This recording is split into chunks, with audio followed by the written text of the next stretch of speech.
কোরবানির ঈদের সামনে রেখে উত্তাপ রাজধানীর মশলার বাজারে। সপ্তাহের ব্যবধানে কেজিতে 200 থেকে 300 টাকা বেড়েছে এলাচের দাম। বাড়তি জিরা এবং কাজু বাদামের দরও। এ নিয়ে দুশ্চিন্তায় ক্রেতা। খুচরা বিক্রেতারা দুষছেন সিন্ডিকেটকে।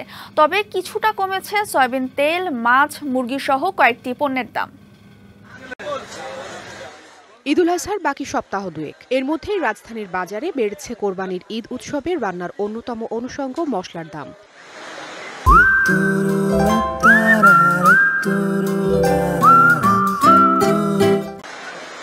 মানভেদে এলাচির কেজিতে গুনতে হচ্ছে বাড়তি 200 থেকে 300 টাকা।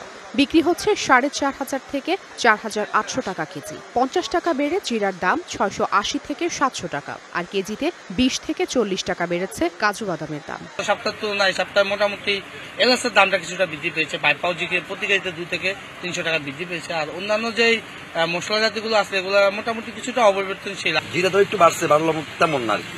যেমন 600 টাকা বেচা যায় জিরা, আপনার লং আগের রেটে আছে, শুধু এলাচের দাম একটু বাড়ছে, আর অন্য কোনো মশলার দাম আর বাড়ে না। গরম মশলার দামের এমন ঊর্ধ্বগতিতে ক্ষুব্ধ ক্রেতারা। মশলাপাতির দাম অনেক বাড়তি, কিন্তু সবজির দাম কম। শাকসবজি সবই কম। লেবু দেখলাম 20 টাকা ডজন।